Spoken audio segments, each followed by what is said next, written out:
All right, so thanks for joining me. You all feel free to ask all the questions you want.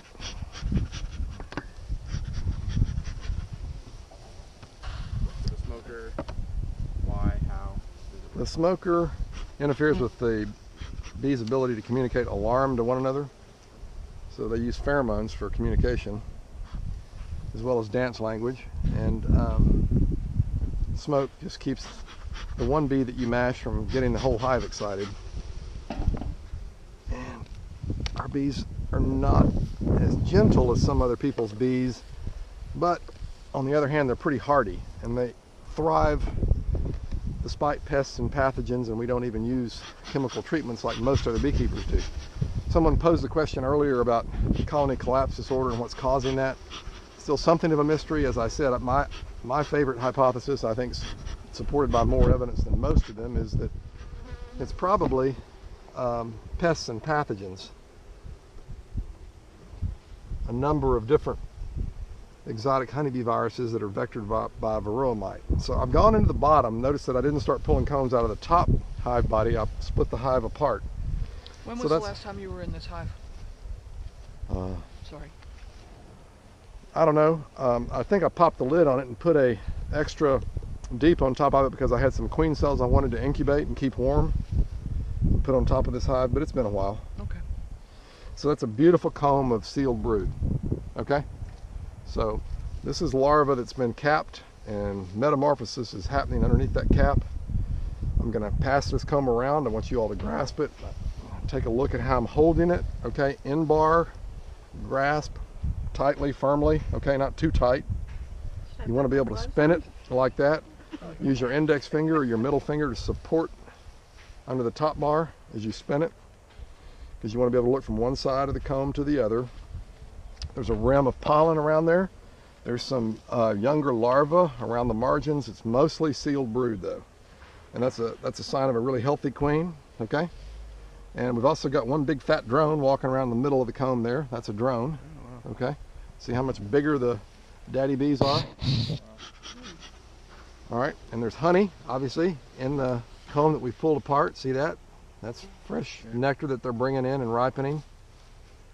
And they've gathered around to get that picked up before it attracts robber bees and stored away somewhere else since we've exposed them. What breed of bees are these? Pardon me? What kind of, what's the breed? This is our breed. This is bee weaver Okay. stuff. So we've selected, I embarked on a program to select for bees that were tolerant of varroa mites right after varroa mites came to the U.S. back in the early 90s. Yes. And by the end of the 90s, I had colonies that I could leave untreated all year long, and they'd still survive winter and be productive again in the spring. And we haven't treated any of our colonies with any chemicals to control mites in what, 16 years now? Wow. And most of them have been without treatment for much longer than that. That's not a common practice. No, it's not. But that's what distinguishes our bees from a lot of others that you'll find out there on the market. We were the first commercial beekeeper to do that. Most people said I was an idiot for trying, and maybe I was. We spent a lot of money because I lost many thousands of colonies in the early years. Most of them died. All right, so you know the breed is sort of rusty color, orangey rusty color.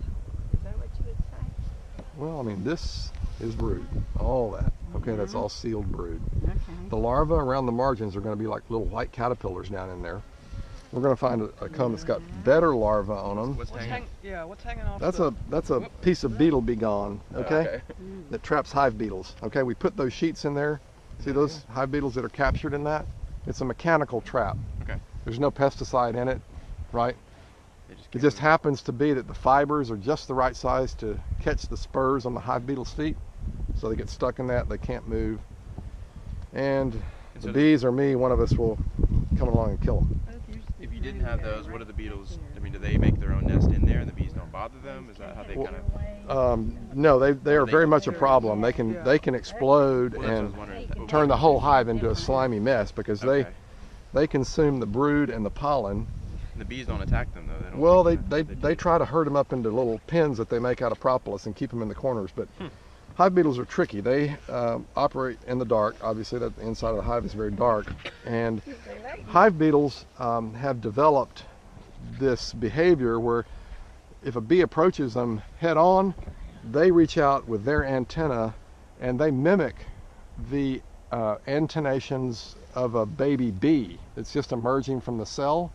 And so when it strokes the bee, it elicits a feeding response from the bees. The bees don't regard it as a foreign threat. Wow. And then they get fed.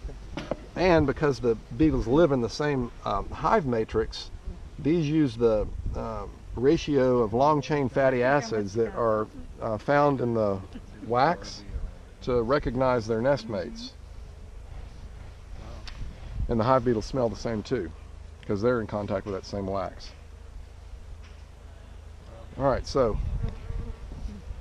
I think this is the better comb to pass around, but I'm going to look for one more. So we're going through the brood nest. See, the brood nest is arranged in the colony more or less in sort of a sphere or football shape. All right? If you can imagine that in a three-dimensional form. Right. Okay? Oh yeah, here we go. Here's what we want. You getting in the middle of it? We got young larvae here, and there's a lot of drone brood as well. And the drone brood are the domed, Bigger one? larger Like the cells. capsules. Mm-hmm. Okay. All right, so I'm going to pass this around. I want all of you to look into the center of the comb, okay, right in this area. And I want you to lift this up, put it over your shoulder so you try to capture the sunlight down the bottom of the cell. And you'll see that there is a pool of pale blue fluid on that side. It's a very young larva, first and second instar larva. It's floating in that pool of brood food, okay? And then on this side, we have older larvae that you'll be able to distinguish readily as being like small caterpillars. All right? So it's actually two-sided. The cells don't go all the way through? Is that? No. No, there's a midrib in the middle of wax, Oh, okay? yeah. What if you don't do that? What if you don't do what? Do they build the midrib, or does it come with the... Well, you know, they'll build it, yeah. I mean, that's just the way they do it. But what I do to get them oriented correctly is I'll give them a sheet of wax foundation Okay. so that they orient the brood comb along the frames. Because if you put the frames in here without any foundation in them, they might build the comb this way. Yeah, going the other direction. And then you wouldn't be able to lift the frames out. Okay. All right. And you can peer at that beetle bee gone that's in the bottom of this hive. Look how many hive beetles it caught. I mean, there's scores of them in there. So that stuff works, and we like it a lot just because it's non-toxic.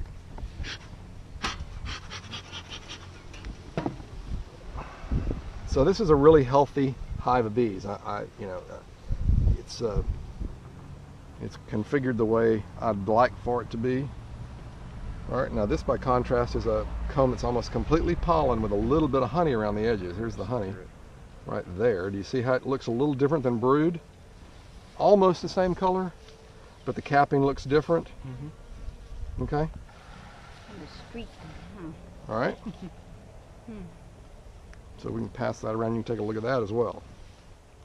Hypothetically, if you dropped one of these, Uh-huh. what would be the course of action? Step back. Try not to step on the bees on the ground. Leave the comb on the ground. The bees will crawl back up on it. If you don't have boots on, you don't have your pants tucked into your socks or into your boots, you probably don't want to stand right there, because if the bees crawl up your pants leg, that can lead to unpleasant consequences. Have you seen the queen? Not yet. And this is a comb of mostly honey right here, okay? I can tell just looking down at it. You don't always have to take the comb out to know what you got, but this, okay, was a broken comb that I stuck in there. It didn't have foundation all the way across, and they've not been on a big enough honey flow to finish drawing this out, but they will eventually. And they'll connect all that. All right. But again, that's honey stored there. All right. Do you see the difference? And there's a hive beetle scampering across the cappings right there. See it? Oh, up, we went inside. Inside that cell. We'll wait for it to come back out, and hopefully we'll be able to snag it. Oh, bees get it.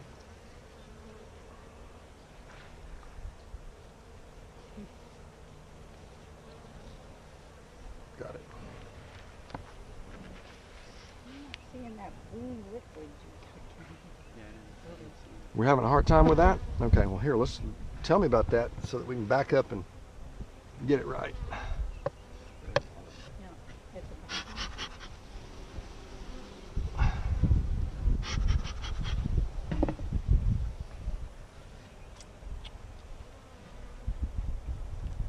And as you can see, I took a comb out of this hive early in the spring to feed to another colony that needed honey. I didn't replace it with anything, okay? And then they built their own comb there, all right? So that's what they would do if you just left it free farm, right? But if you're looking for the queen, she could be behind that, right? And you wouldn't be able to get that off of there very easily without tearing things up. Right. All right, so hang on to that comb that has the larva on it, and we're gonna put these back in here, and we're gonna... Is there a way to treat the surrounding area for those hive beetles, or you just kind of just catch them when they get in? That's really the only... No, you can. If you want to, there's a permethrin drench that you can buy and put on the ground in front of the hive, because they pupate in the ground. Right. Okay, the larva will crawl out of the hive and pupate in the ground. What, can you tell me, like, right in here, what exactly is That's pollen. pollen? Okay, see all the different colors of pollen? Yeah. There's some red pollen. Okay, we're going to clean that one off. Let me shake the bees off of it. Okay, and this is the